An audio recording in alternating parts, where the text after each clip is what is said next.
बिस्मिल्लाहिर्रहमानिर्रहीम। अस्सलाम वालेकुम दोस्तों, आज हम आपके साथ शेयर करेंगे चावलों की ठंडी मीठी खीर का एकदम परफेक्ट तरीका, जिसे आप बहुत कम टाइम में बहुत मज़ेदार और लजीज तरीके से अपने किचन में बना सकते हैं। तो चलिए देखते हैं कि चावलों की खीर बनाने के लिए हमें किन किन चीज़ों की ज़रूरत होगी। तो सबसे पहले यहाँ पर हमारे पास है 1.5 लीटर दूध, हाफ कप चावल, हाफ कप चीनी, 2 टेबलस्पून बादाम, 2 टेबलस्पून पिस्ता, 8 से 10 अदद सब्ज़ इलायची हैं और क्योड़ा एसेंस लिया है हमने हाफ टी स्पून।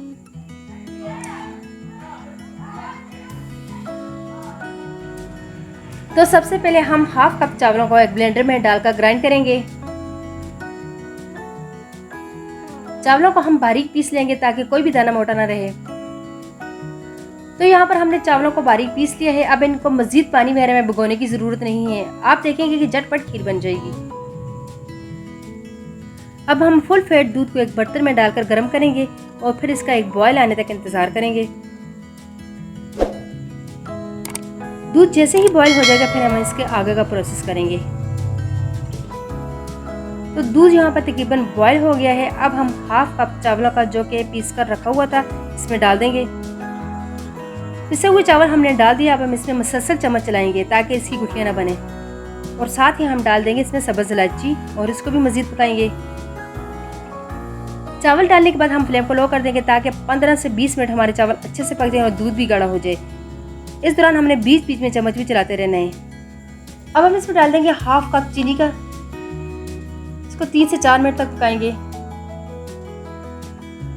चीनी को भी हमने अच्छे से मिक्स कर लिया है और हमारी खीर भी गाढ़ी होगी और चावल भी एकदम गल गए हैं। और इसके बाद हम डालेंगे पिस्ता और बादाम।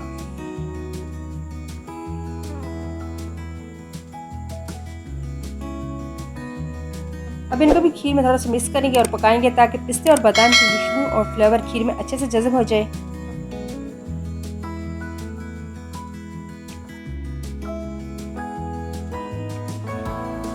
अब आखिर में हम डालेंगे हाफ टी स्पून केड़ा एसेंस। इसको भी थोड़ा सा मिक्स करेंगे।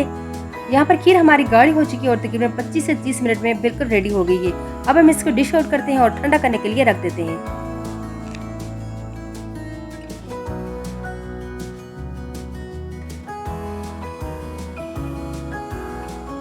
तो लीजिए जनाब, तैयार है हमारी बहुत ही ज्यादा लजीज ठंडी और क्रीमी सी चावलों की मजेदार सी खीर।